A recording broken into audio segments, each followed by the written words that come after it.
मेरा नाम सीमा है। कुछ ही देर में मैं अपने घर से जाने वाली थी। मेरी शादी हो चुकी थी। सब लोग मेरी शादी में आए थे और अब खाना खा रहे थे। मेरे पति का नाम अर्जुन था। वह कुछ देर के लिए मेरे पास से उठकर चला गया तो मेरे कुछ दोस्त और रिश्तेदार आकर मेरे पास बैठ गए। उसमें से कुछ लोगों की शादी हो चुकी थी और कुछ की अभी नहीं हुई थी। उन्होंने अजीब-अजीब बातें करनी शुरू की तो मैं हैरान हो गई थी। इन सब ने आज तक मुझसे ऐसी कोई बात नहीं की और अब कैसे खुलकर बातें कर रहे थे। उन्होंने कहा, अब तो तेरी भी शादी हो गई है। हमने पहले तुझसे इसलिए कोई बात नहीं की कि कहीं तू डर न जाए। मैंने कहा, मैं तो अब भी डर रही हूं तो कहने लगे, अरे डरने की क्या जरूरत है। बस ये याद रखना कि आज की रात बड़ी जरूरी है। जो आज जीत जाएगा सारी जिंदगी उसी का हुक्म चलेगा। मैंने कह दिया, मुझे हुक्म नहीं चलाना। मैं तो हुक्म सुन लूंगी। जब पति इतना सुंदर हो तो इंसान हुक्म सुन लेता है। तो वह कहने लगी, ज्यादा अच्छी बनने की जरूरत नहीं है, नहीं तो बाद में हमें ही आकर कहेगी। अब मैं क्या करूं? मेरी एक दोस्त थी, लेकिन मन ही मन वह मुझसे बहुत ज्यादा नफरत करती थी। मैंने उसे शादी में इसलिए बुलाया था ताकि वह शादी में आकर देख सके कि मैं कितनी खुश हूं। उसने सबके सामने बहुत अजीब बात कर दी और जब मैं अपने घर गई और शादी की रात मेरा पति कमरे में आया तो मुझे उसकी बात बिल्कुल सच लगने लगी। मेरी चीखें पूरे घर में गूंज रही थीं और मुझे उसी दोस्त की बात याद आ रही थी जिसने कहा था कि तेरे पति को तो देखकर ही पता चल रहा है कि इसका इतना लंबा। हम लोग बहुत गरीब थे। हमारे घर में कुछ भी नहीं था। ये जो बीच वाले लोग होते हैं, न वह किसी से मांग कर कुछ खा सकते थे और लोग समझते हैं कि उनके पास बहुत पैसे हैं और असल में उनके पास कुछ नहीं था। ऐसे लोग गरीबों से भी बुरे होते हैं क्योंकि गरीब आदमी तो मांग कर खा लेता है। हम तो किसी से मांग भी नहीं सकते थे। मैं सारी जिंदगी इस गरीबी में नहीं रहना चाहती थी। मेरी माँ मेरे बाबूजी को कभी नहीं कहती थी कि थोड़े ज्यादा पैसे कमाने की कोशिश किया करो। बस कहती थी, जो भगवान ने दिया है उसी में खुश रहना सीखो। मैं अपनी माँ की तरह नहीं बनना चाहती थी। ऐसी जिंदगी नहीं गुजारना चाहती थी। मैंने सोच लिया था कि मैं किसी अमीर आदमी से शादी करूंगी क्योंकि मैं बहुत सुंदर थी। पढ़ी लिखी तो थी नहीं, लेकिन अपनी खूबसूरती का इस्तेमाल कर सकती थी। इसलिए सोच लिया था कि किसी बहुत अमीर आदमी से शादी कर लूंगी तो फिर सारी जिंदगी बैठकर खा लूंगी। फिर वह भले मेरे साथ झगड़ा करे, लड़ाई करे या मुझे थप्पड़ लगाए, मैं कम से कम पैसों वाली तो रहूंगी। मेरी बहुत सारी दोस्त थीं और मेरे चाचा और फूफा की भी बहुत सारी बेटियां थीं। वह सब मुझसे मुकाबला करती थीं और हर काम में मुझसे आगे थीं क्योंकि उनके घर की हालत अच्छी थी। लेकिन मैं इतनी सुंदर थी कि पुराने कपड़ों में भी उनसे ज्यादा अच्छी लगती थी। इसलिए वह मुझसे बहुत जलती थी। मैं उनको और ज्यादा जलाया करती थी, लेकिन मेरे पास था क्या? इसलिए सोचा कि किसी अच्छी जगह रिश्ता करवाती हूँ। एक औरत हमारे घर में आती थी। उसने मेरी माँ से कहा था कि एक लड़का है, बहुत ज्यादा सुंदर है और उसकी माँ चाहती है कि उनके लिए एक अच्छी लड़की मिल जाए जो घर की भी देखभाल करे और लड़के को भी खुश रखे और उन्हें कुछ भी नहीं चाहिए। लेकिन मेरी माँ ने जब लड़के की तस्वीर देखी थी तो कह दिया था कि हमें अपनी बेटी की शादी नहीं करनी। अब वही औरत फिर से आई थी और बातों बातों में जिक्र कर रही थी कि अब तक उस लड़के की शादी नहीं हुई। मेरे मन को तो खुश होना चाहिए था क्योंकि वह लोग बहुत अमीर थे और सिर्फ लड़के की एक माँ थी। कोई बहुत बड़ा घर परिवार भी नहीं था कि पूरा दिन मैं रसोई घर में ही रहती। फिर मेरी माँ मना क्यों कर रही थी? जब मेरी माँ रसोई में आई तो मैंने कहा, क्या बात है माँ, तुमने इस रिश्ते से पहले भी मना किया था और अब भी वही आंटी कह रही है तो तुम उसकी बात ही नहीं सुन रही हो। मेरी माँ ने कहा, तुझे क्या लगता है, अगर ये लड़का इतना ही अच्छा है, इसकी माँ भी अच्छी है और ये लोग अमीर भी हैं तो फिर अब तक इस लड़के की शादी क्यों नहीं हुई? मैंने अपना सर पकड़ लिया। शादी करवाने के लिए ही तो वह लोग कोशिश कर रहे हैं और तुम हो कि सीआईडी की तरह एक छोटी सी बात को लेकर आपने इस रिश्ते को मना कर दिया।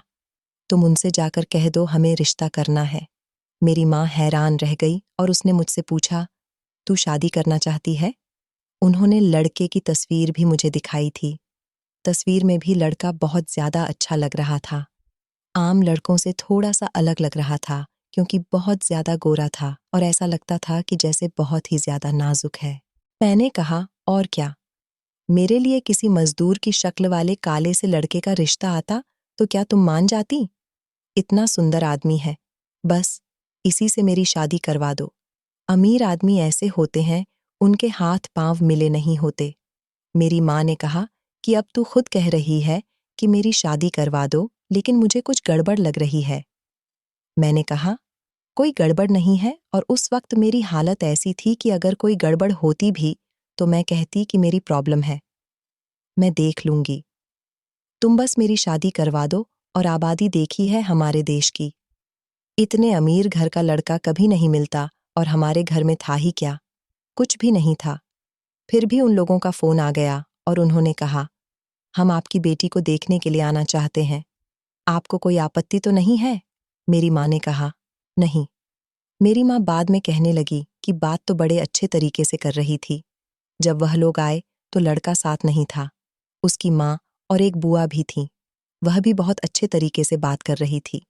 जब मेरी माँ ने कहा कि लड़की को देख लेते, तो उसने कहा कि लड़की को हम देख लेते हैं, लेकिन अपनी बहू की नज़र से देखेंगे। हमें यूं किसी की बहू बेटी को देखने का शौक नहीं है। आप रिश्ता पक्का समझें और हमें जल्दी ही कोई तारीख बता दें। वह लोग तो बहुत ज्यादा खुश थे। उन्होंने भी मेरी तस्वीर देखी थी, क्योंकि उस औरत को मेरी माँ ने तस्वीर दी हुई थी। जब मैं बाहर गई थी, वह मेरे से ऐसे ही पेश आने लगी कि जैसे मैं उनकी बहू नहीं बेटी हूँ। मैं बहुत खुश हुई। मेरी माँ के दिल से भी सब कुछ निकल गया और उसने भी कहा कि ठीक है। इसी तरह बात आगे बढ़ने लगी और मेरी शादी तक बात आ गई। मेरी शादी होने वाली थी और मैं बहुत खुश थी। वह लोग ही सब खर्चा कर रहे थे और मेरा बहुत ख्याल कर रहे थे। मेरी पसंद से ही शादी का लहंगा और सब कुछ खरीदा गया। ऐसे लोग तो नसीब वालों को मिलते हैं। मैं बहुत खुश थी, लेकिन शादी वाले दिन मेरी दोस्त ने मुझे डरा दिया था। अब मैं अपने कमरे में बैठी थी और आज मेरी सुहाग रात थी। दरवाजे में हलचल की आवाज थी। शायद मेरा पति आ रहा था। मैं घबरा गई थी, इतनी जल्दी आ गया। मुझे तो लगा कि थोड़ी देर बाद आएगा, लेकिन जब देखा तो वह मेरा पति नहीं, मेरी सासू माँ थी। मैं सोचने लगी कि इनका यहाँ पर क्या काम है। वैसे वह बहुत अच्छी थी और आज के दिन तो कोई भी हो, दुल्हन के साथ अच्छे तरीके से ही बोलते हैं। उन्होंने कहा कि बेटा, मुझे तुम्हें अपने बेटे के बारे में एक बात बतानी है। आते ही उन्होंने सीधी बात कह दी। मैंने कहा कि जी बताएं, क्या बात है? तो कहने लगी कि मेरा बेटा बाकी लोगों से थोड़ा सा बदला हुआ सा है। हमने तुम्हें इसलिए पसंद किया था क्योंकि तुम हमें बहुत अच्छी लगी थी। ऐसी लड़की लगी थी कि जिसको अपनी मर्जी से हम किसी भी रूप में ढाल सकते हैं। ये बात मुझे कुछ अजीब लगी। वो मुझे किस रूप में ढालना चाहती थी? मैंने कहा कि मम्मी जी, मैं आपकी बात नहीं समझी। देखो, अब तो तुम इस घर की हो गई हो। इस घर के सारे राज्य तुम्हारे भी राज है। मैं तुम्हें यह बताना चाहती हूँ कि मेरे बेटे का एक बहुत बड़ा राज है, लेकिन तुम्हें उसे अपने सीने में रखना होगा और कभी किसी को भी नहीं बताना है। यहाँ तक कि अपने माँ बाप को भी नहीं, दोस्तों को भी नहीं। लेकिन मैं तुम्हें बता दूं कि तुम बहुत खुश रहोगी। मैंने कहा कि मम्मी जी, आप क्या मेरे साथ कोई मजाक कर रही हैं? देखो, आज तो शादी की रात है। दुल्हन के साथ लोग मजाक करते हैं क्योंकि मुझे डर लग रहा है। उन्होंने कहा कि डरने की जरूरत नहीं है, बल्कि तुम्हें तो बिल्कुल भी डरने की जरूरत नहीं है। लेकिन यह बात याद रखना कि इस घर में तुम्हारा कोई नहीं है। तुम्हें मेरी हर बात माननी होगी, और अगर मेरी बात मानोगी तो इस दुनिया की सबसे खुश लड़की बन के रहोगी। नहीं तो क्या होगा, मैं कुछ नहीं कह सकती। मैंने कहा कि आपने तो मुझे कोई भी बात सीधे तरीके से नहीं बताई। अगर ऐसी ही कोई परेशानी वाली बात है तो मुझे बता दें, तो मुझे पता चल जाएगा। अभी मैं तुम्हें नहीं बताना चाहती। अर्जुन आ रहा है, बस थोड़ी देर में आता ही होगा, तो तुम उसका इंतजार करना और घूंघट निकालकर बैठ जाना। उसे शादी का बहुत ज्यादा शौक था। वह कहता था कि जब मैं कमरे में जाऊं तो मेरी पत्नी घूंघट करके बैठी हो और मैं उसका घूंघट उठाऊं और फिर उससे बातें वगैरह करूं। इसीलिए तुम थोड़ा शर्मा भी लेना। मुझे पता है, आजकल की लड़कियों को इतनी शर्म नहीं आती, क्योंकि वह तो शादी को लेकर बहुत खुश होती है। एक हमारा जमाना था, हम लोग डरे हुए होते थे, जबकि मैं दिल में सोच रही थी कि आप भी तो मुझे डराकर ही तो जा रही हैं। खैर, वह वहां से चली गई और अब मैं अर्जुन का इंतजार करने लगी। थोड़ी देर के बाद अर्जुन भी आ गया। मैंने घूंघट किया था, इसलिए मुझे ठीक से नजर नहीं आ रहा था। पर वह कमरे के अंदर आया। फिर उसने दरवाजे को अंदर से कुंडी लगा दी और सीधा बाथरूम में चला गया। शायद वहां से कपड़े बदल कर आया हो और उसके बाद मेरे सामने आकर बैठ गया। जैसे ही उसने घूंघट उठाया तो मैं थोड़ी परेशान हो गई। थोड़ी देर के बाद उसने मुझे ऐसी बात बताई कि बस उसके बाद मैं चीखें मारती हुई कमरे से बाहर निकली, और इससे पहले कि मैं घर से ही निकल जाती, मेरी सासू माँ ने हाथ पकड़कर मुझे अपने कमरे में खींच लिया और कहा कि बैठ जाओ यहाँ छुपकर। कहाँ जा रही हो? तो मैंने कहा, मैं अपने मम्मी पापा के घर जा रही हूँ। मुझे यहाँ नहीं रहना, बस मैं जा रही हूँ। मैं किसी भी तरह से वहां से भागना चाहती थी। तुमने झूठ बोला है मुझसे। आपका बेटा तो बाकी मर्दों की तरह नहीं है। आपको मुझे पहले बताना चाहिए था। ऐसे मर्द के साथ कौन सी औरत सुखी रह सकती है? तो मेरी सास ने कहा, मैंने तो तुम्हें पहले ही बताया था। अब मेरी बात ध्यान से सुनो। ज्यादा परेशान होने की जरूरत नहीं है। देखो अपने आसपास, इतना बड़ा घर है। तुम्हारा घर इस घर के एक कमरे जितना भी नहीं था। ये देखो, मेरे हाथों में सोने के कंगन हैं। बाहर 3 गाड़ियां खड़ी हैं और हमारे पास इतने पैसे हैं कि अगर हम पूरी जिंदगी भी पैसे नहीं कमाए तो हमारा गुजारा हो सकता है। और तुम हो कि यहां से भागना चाहती हो। ये तुम्हारे लिए स्वर्ग है और तुम्हारा अपना घर अब तुम्हारे लिए नरक होगा। मैंने कहा, लड़की के लिए उसका घर कभी नर्क नहीं होता। तो मेरी सास ने कहा, हाँ, होता है जब उसकी शादी हो जाती है। फिर वह वहां सिर्फ मेहमान बनकर जाती है तो उसकी इज्जत होती है। सब लोग उसे प्यार करते हैं। अपने पति के साथ जाती है तो सब लोग उसका ख्याल करते हैं। लेकिन जब अपने पति को छोड़कर चली जाती है ना, तो उसका अपना ही घर उसके लिए नर्क बन जाता है। फिर सब लोग उसे बुरा ही सुनाते हैं। कहते हैं, तुम्हारी अपनी गलती की वजह से ही पति ने छोड़ा होगा। और फिर सोचो तो सही, अभी तो तुम्हारी शादी को 4 घंटे भी नहीं हुए। अगर तुम इस तरह वापस जाओगी तो तुम्हारे मम्मी पापा के दिल पर क्या गुजरेगी? तुम्हारे पापा तो बीमार भी रहते हैं। तुम क्यों उन्हें परेशान करना चाहती हो? बैठ जाओ यहाँ, मैंने कहा। बैठ ही तो नहीं सकती, आपने धोखा दिया मुझे। मैं तो पुलिस के पास जाऊंगी। पर मेरी सासू माँ को बिल्कुल भी गुस्सा नहीं आ रहा था।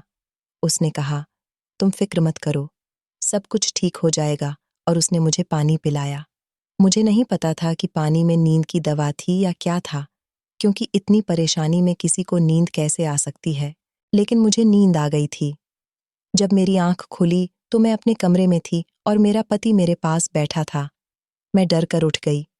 मैंने पूछा, कौन उठाकर लाया है मुझे यहाँ? तो उसने कहा, इस घर में तुम्हें मेरे अलावा कोई हाथ भी नहीं लगा सकता, तो उठाना तो दूर की बात है। जाहिर है मैं ही उठाकर लाया हूं अपनी जान को। मैंने कहा, मुझे जान मत कहो। तुमने झूठ बोला मुझसे, और तुम्हारी माँ ने भी। मुझे लगा कि कोई झूठ नहीं बोला है। तुम्हें पहले ही समझ जाना चाहिए था। लेकिन मेरी मम्मी ने तुमसे बात कर ली ना। अब जल्दी से तैयार हो जाओ। आज तुम्हारी मुंह दिखाई की रस्म है। मैंने कहा, मैं कोई रस्म नहीं करूंगी। तो उसने मेरा बाजू पकड़कर जोर से दबाया और कहा, मुझे वह मत समझना जो तुम समझ रही हो। नहीं तो वो हाल करूंगा कि मुंह दिखाई की रस्म अस्पताल में ही होगी। मुझे वाकई उससे डर लग गया था। मैं हैरान रह गई थी। किसी को कुछ बता नहीं सकती थी। मेरे माँ बाप आए, लेकिन मैं कुछ नहीं बोल पाई। मुंह दिखाई की रस्म भी हो गई और यह दिन भी गुजर गया। लेकिन मैं रात को अपने कमरे में नहीं जा रही थी। मैं क्यों जाती? पता नहीं वहां पर मेरे साथ क्या होता। मैं नहीं जाना चाहती थी और बाहर ही बैठी थी। जब मेरी सास मेरे पास आई और बोली, क्या मेरे साथ मेरे कमरे में चलोगी? मैं तुम्हें बताती हूँ, बहुत जरूरी बात करनी है। क्या तुम सारी रात यहीं बैठी रहोगी? ऐसा तो नहीं हो सकता ना। आओ मेरे साथ। ऐसी बातें मत करो कि जिनके लिए बाद में तुम्हें पछताना पड़े। मैं उनके कमरे में गई तो सामने का माहौल देख के हैरान रह गई। ये चीजें पहले तो उनके कमरे में नहीं थीं। टेबल के ऊपर सोने के पता नहीं कितने गहने पड़े थे। बहुत सारे पैसे पड़े थे। 2 आईफोन पड़े थे और एक फाइल भी पड़ी थी। फाइल को देखकर लग रहा था कि जैसे जमीन जायदाद के कागज होते हैं, ऐसी ही कोई फाइल थी। फिल्मों में देखा था, लाल रंग की फाइल थी। ऊपर कानूनी मोहर भी लगी हुई थी। मैं जाकर कुर्सी पर बैठ गई। मेरी सास ने कहा, मैं बताती हूँ तुम्हें क्या बात है।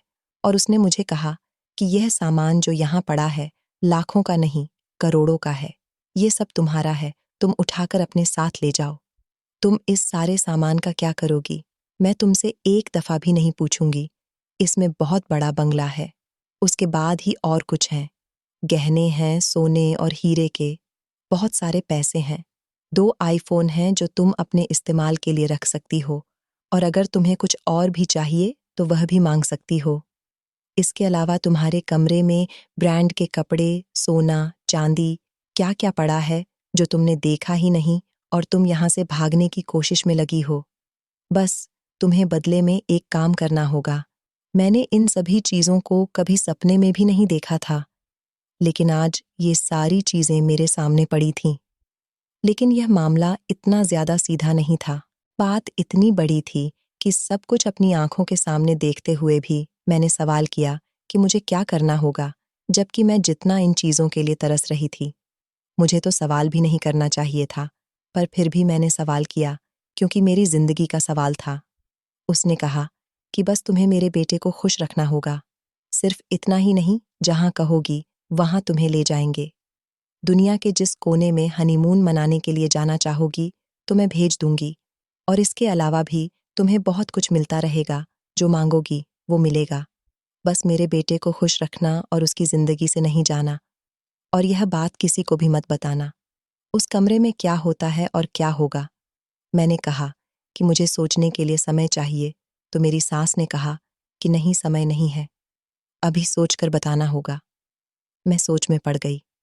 हमारे घर में तो कभी पनीर तक नहीं बनता था, और यहाँ पर तो मुझे सोने का निवाला मिल रहा था। मुझे सोचना भी नहीं चाहिए था। बस मैंने इतना ही सोचा कि दुख तकलीफ सहन कर लूंगी, लेकिन ये पैसे हाथ से जाने नहीं दूंगी। मैंने उनको कह दिया कि आप जो कहेंगी वही होगा, और दिल में सोच लिया कि इतनी ज्यादा फरमाइशें करूंगी कि आप हैरान रह जाएंगी। उसने कहा कि यह सारा सामान उठाकर अपने कमरे में ले जाओ। मैंने देखा तो उस सामान में गाड़ी की चाबी भी थी।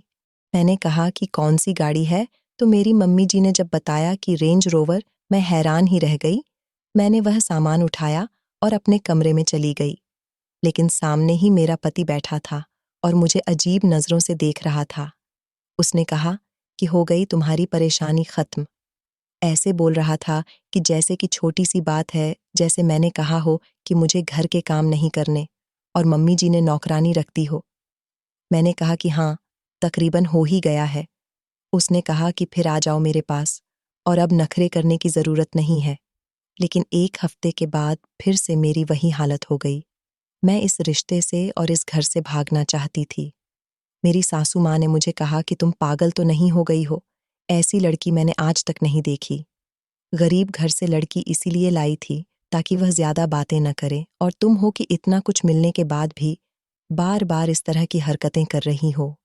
अगर तुम्हारी वजह से मैंने अपने बेटे की आंखों में आंसू देखे ना, तो इस घर से नहीं, बल्कि तुम्हें इस दुनिया से ही निकाल दूंगी। अब मेरी सासू माँ मुझे धमकाने लगी थी, लेकिन मैं क्या करती? मैं जब अपने पति के पास जाती और जब उसकी शक्ल देखती, तो मेरी हालत खराब हो जाती थी। पहले सोचकर डर जाती थी कि क्या मुझे अपनी पूरी जिंदगी इसके साथ गुजारनी होगी। मैंने एक दफा टीवी में देखा था कि आप अमीर रहकर दुखी रहना पसंद करेंगे या गरीब रहकर खुश रहना पसंद करेंगे। मेरी माँ पास बैठी थी और उसने कहा था कि गरीब रहकर खुश रहना पसंद करूंगी। मैंने कहा था कि क्या मम्मी, आप भी ना गरीब होंगी तो फिर खुश कैसे होगी?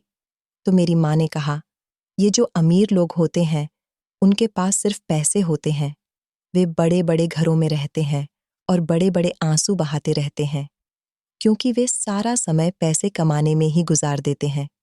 उनके पास परिवार को देने के लिए पैसे तो होते हैं, लेकिन समय नहीं होता।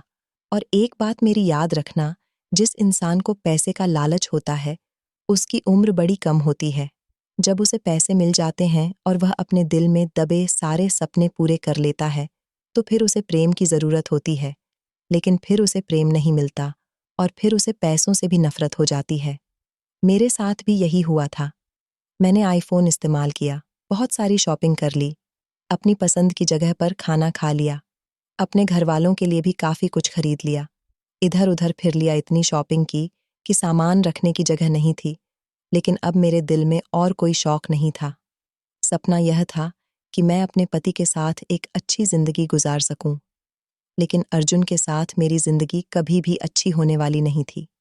इसलिए मैं बार बार परेशान हो रही थी और इस रिश्ते से निकलना चाहती थी। जब मैं अपनी रेंज रोवर गाड़ी में बैठकर अपने घर गई, तो वहां पर मेरे कुछ दोस्त और रिश्तेदार आए हुए थे, क्योंकि आज मेरे मम्मी पापा की शादी की सालगिरह थी। मेरे हाथ में दो दो आईफोन थे। मुझे पता नहीं मैंने कितने लाख का सूट पहना था और मेरे पास पैसे ही पैसे थे। वह सब मुझे देखकर हैरान रह गई। मुझे भी उस वक्त बहुत खुशी हुई और मुझे ऐसा लगा कि जैसे मेरा एक सपना पूरा हो गया, वरना मैं कैसे इन सब के सामने इतना कुछ कर सकती। सब कहने लगे कि तुम्हारी किस्मत खुल गई है। मैंने कहा कि हाँ, भगवान ने बड़ी कृपा की है मुझ पर और इसलिए यह सब कुछ हुआ है। मुझे उस वक्त बहुत मजा आ रहा था। वो मुझसे पूछते थे कि ये सूट कितने का है, पर्स कितने का है, ये जूते कितने के हैं, फोन कब लिया तुमने, गाड़ी तो बहुत अच्छी है तुम्हारी, बहुत पैसे होंगे तुम्हारे पास। मैंने उनको भी पैसे दिखाए। मुझे पैसे की कमी नहीं थी। अब वह सब मेरे सामने ऐसे कर रही थी कि जैसे मैं कोई शहजादी हूं और वह सारी की सारी मेरी बांदियां हैं। मुझे वाकई ऐसा महसूस हो रहा था कि जैसे मैं किसी महाराज की बेटी हूं। मेरे माँ बाप भी बहुत खुश थे। मैं उनके लिए बहुत अच्छा गिफ्ट लेकर गई थी, लेकिन जब वापस आई और अपने पति को देखा तो मुझे उल्टी आ गई, क्योंकि इसी तरह की हालत में सर कट रहा था। मैं जब कमरे में आई तो कमरे में एक बहुत ही रोमांटिक सा गाना लगा हुआ था। मैंने कहा कि यह क्या है? तो उसने कहा कि तुम्हें तो पता है, अभी अभी हमारी शादी हुई है, हमें तो खुश रहना चाहिए, इसलिए मैंने ये गाना लगाया। अब तुम यहाँ बैठो और मैं तुम्हें लुभाने की कोशिश करता हूँ। मैंने कहा कि क्या मतलब? और उसके बाद वो ऐसी हरकतें करने लगा कि मुझे उल्टी आने लगी और इस बात पर वो गुस्सा हो गया। उसने कहा कि तुमने तो सारा मज़ा ही खराब कर दिया। मैं चुप थी, लेकिन उसने मुझसे झगड़ा करना शुरू कर दिया। मुझे कमरे से बाहर निकाल दिया। आज मम्मी जी ने मुझे देख लिया और मैंने बता दिया कि सब कुछ कैसे हुआ है। उन्होंने कहा कि तुम इस चीज़ को कबूल क्यों नहीं कर लेती कि अब यही तुम्हारी जिंदगी है, वरना तुम्हारे पास ये जो चीज़ें हैं, सोचो, क्या ये सभी के पास होती है? ये आसानी से नहीं मिलती। हमारे बाप दादा की कमाई है। ये जो तुम पर लुटा रहे हैं, सिर्फ इसलिए कि मेरा शेर जैसा बेटा खुश रह सके। मैंने कहा कि शेर जैसा बेटा? आप उसको बेटा कहते हैं। आपको पता भी है कि वह शेर जैसा बेटा नहीं है। आपको पहले से अपने बेटे के बारे में पता था, फिर भी आपने मेरी जिंदगी बर्बाद की। सब कुछ पता होता तो मैं कभी भी शादी नहीं करती। मेरी माँ का अंदाजा ठीक था। माँ का तो दिल ही ऐसा होता है, उसके पास भगवान की आंखें होती हैं। लेकिन मैंने उनकी बात का यकीन नहीं किया था। उन्हें तो लग रहा था कोई न कोई गड़बड़ है, वरना आपके शेर जैसे बेटे को अभी तक रिश्ता क्यों नहीं मिला? 36 साल का हो गया है वह, और मुझे देखें, मैं सिर्फ 21 साल की हूँ। आपको मुझे पहले ही बता देना चाहिए था कि आपके बेटे की जिंदगी बाकी मर्दों की तरह नहीं है। कब तक मेरे मुंह और हाथ में पैसे पकड़ाकर मुझे चुप करवा कर रखोगी? क्या खरीदूं मैं इन पैसों से? क्या मैं इन पैसों से सुख खरीद सकती हूँ? संतान खरीद सकती हूँ, जो आपका बेटा मुझे कभी नहीं दे सकता। हाँ, हाँ, आपका बेटा सिर्फ नामर्द नहीं, किन्नर है। शादी वाले दिन मेरी दोस्त ने यही कहा था कि तुम्हारा पति मर्द नहीं, बल्कि किन्नर लगता है। सासू माँ ने मेरे मुंह पर थप्पड़ मारा और दूसरा थप्पड़ भी मारने लगी थी कि उनका हाथ रुक गया। सासू माँ ने कहा कि बदजुबान बदचलन, एक तो तेरे लिए इतना कुछ कर रहे हैं, ऊपर से तू हमें ही बातें सुना रही है। ठीक है, फिर निकल जा इस घर से और जाकर बैठ जा अपने बाप की गर्दन पर। अरे, यह जो आज इतनी सारी शौकियां बिखेर रखी है, क्या जवाब देगी सबको कि क्यों अचानक से बात तलाक तक पहुंच गई? मेरे बेटे को फिर से कोई मिल जाएगी। बहुत मिलती है तेरे जैसी दौलत पर मरने वाली। तूने भी तो पैसे ही देखे थे, वरना क्या तुझे नहीं पता था कि बात में कुछ गड़बड़ है? अरे, अपनी माँ की बात मान लेती। अगर इतनी ही तेरी माँ अंतर्यामी थी तो उसको पता होना चाहिए था कि मेरा बेटा क्या है। वह मेरा शहजादा बेटा 10 साल के बाद पैदा हुआ है। पता नहीं कितने मंदिरों में जाकर चढ़ावे चढ़ाए हैं। मैंने कितनी मन्नतें मांगी थी, कहाँ कहाँ तक नहीं गई मैं, क्योंकि इस खानदान को एक औलाद की जरूरत थी, वरना सारे पैसे, ये घर, ये गाड़ियां, जमीन मेरे पति के भाई के बच्चों के पास चली जाती। लेकिन भगवान ने कृपा की हम पर और एक बेटा दे दिया। मैंने कहा कि बेटा नहीं है। वैसे इससे तो अच्छा होता कि वह बेटी होती, क्योंकि जब मैं कमरे में थी तो मेरे पति ने गाना लगाया था और उसी पर वह औरतों वाले कपड़े पहनकर डांस करके मुझे दिखाना चाहता था। लेकिन जब मुझे उल्टी आ गई तो उसने कहा कि तुमने सारा मज़ा खराब कर दिया है। शादी की पहली रात भी उसने मुझे यही कहा था कि यह सूट जल्दी से बदल कर आओ और मैंने तुम्हारा शादी का लहंगा पहनकर देखना है कि मुझ पर कैसा लगता है। उसकी माँ ने उसे शादी पर बड़ी मुश्किल से मर्दों वाले कपड़े पहनाकर, चेहरे पर नकली दाढ़ी लगाकर, बाल कटवाकर एक मर्द बनाने की कोशिश की थी। इस तरह से उसे देखा जाए तो उसकी शक्ल बहुत ज्यादा अच्छी लगती थी कि बड़ा ही कोई गोरा, सफेद और नरम हाथ पांव वाला मर्द है। लेकिन ऐसा कौन मर्द होता है? मेरी सासू माँ ने मुझे कहा कि अब तू इस रिश्ते से निकल नहीं सकती और अगर तुझे निकलना है तो यह जो पिछले 2-3 महीने से तू खर्च कर रही है वह लाखों में पहुंच गया है। वह सारे पैसे वापस कर दे, फिर मेरा बेटा तुझे तलाक देगा, नहीं तो हमारे पास इतना पैसा है कि सारी जिंदगी केस चलता रहेगा और तुम यही बैठी बैठी बूढ़ी हो जाओगी। मैं डर गई और मैंने कहा, मैं ऐसा कुछ नहीं करूंगी, मुझे माफ कर देना। मैं कुछ नहीं बोलूंगी, जो आप कहेंगे मैं करूंगी। बस मैं ऐसे ही परेशान हो गई थी। मेरी सासू माँ ने कहा, ठीक है, दोबारा ऐसी बात न करना। अरे मैं भी समझ सकती हूँ, इंसान घबरा जाता है, लेकिन एक बार आसपास तो देख। तू इस महल की रानी है, तू तो मेरी बेटी है, मुझे बेटे की जरूरत थी, लेकिन मैंने हमेशा से एक बेटी ही मांगी थी। पर बेटी से मेरा काम नहीं चलता, इसलिए भगवान से बेटा मांगा था और अर्जुन इतना भी बुरा नहीं है। अगर तू उसके साथ उसकी बात मान कर रहेगी, तो वह तुझे बहुत खुश रखेगा। अब मैं अर्जुन के साथ उसकी तरह की ही बातें करती। कभी वह कहता कि मेकअप करो तो मैं भी उसके साथ मेकअप करने में लग जाती। मेरे सारे कपड़ों को पहन पहन कर मुझे दिखाता, मुझे बहुत अजीब लगता था, बुरा लगता था, लेकिन मैं किसी तरह खुद को संभाल कर यह सब कुछ देखती रहती थी। लेकिन अब इस रिश्ते का अंजाम क्या होने वाला था? मुझे तो लगा था कि मेरी सारी जिंदगी इसी तरह गुजर जाएगी और 2 साल तो गुजर भी गए थे। अपने माँ बाप से न जाने कितने झूठ बोले, दुनिया वालों को यह दिखाया कि मैं बहुत खुश हूँ। रातों को उठकर रोती थी, कुछ समझ नहीं आता था कि क्या करूं। कभी कभी दिल करता था आत्महत्या कर लूं ताकि मेरी जान छूट जाए, लेकिन वह भी नहीं कर सकती थी। बहुत परेशान रहती थी, लेकिन एक दिन भगवान को मुझ पर दया आ ही गई और पता चला कि मेरी मम्मी जी और अर्जुन एक साथ मार्केट गए थे और रास्ते में गाड़ी का हादसा हो गया और वह इस दुनिया से चले गए। अर्जुन तो मौके पर ही इस दुनिया से चला गया था। मेरी सासू माँ को बस इतना कहने की मोहलत मिली थी कि मुझे माफ कर देना, और वह चली गई। और आज उनकी सारी की सारी दौलत मेरे पास है। जब मैं किसी को अपनी जिंदगी की कहानी सुनाती हूँ तो वह कहता है कि मैंने अपना पति दुनिया से भेजा है और यह कहानी झूठी है, वरना ऐसा कैसे हो सकता है? मेरा पति तो नामर्द था, ये झूठ बोलती है, किसी और के साथ चक्कर चलाया है। लेकिन जो सच है, मैंने इस कहानी में आप लोगों को वही बताया है। मैंने यह कहानी इसलिए सुनाई है ताकि लोगों को पता चल सके कि दुनिया में ऐसा भी होता है। हाँ, वह इस दुनिया में नहीं है और मेरे पास कोई सबूत नहीं है, लेकिन उसकी तस्वीरें भी हैं। लेकिन उसकी माँ बड़ी चालाक थी। उसकी तस्वीर उसे मर्द का रूप देकर ही बनवाती थी, इसलिए कोई यकीन नहीं करता। लेकिन कोई यकीन करे न करे, आज मेरे पास इतना कुछ है कि मुझे किसी को यकीन दिलाने की ज़रूरत ही नहीं है।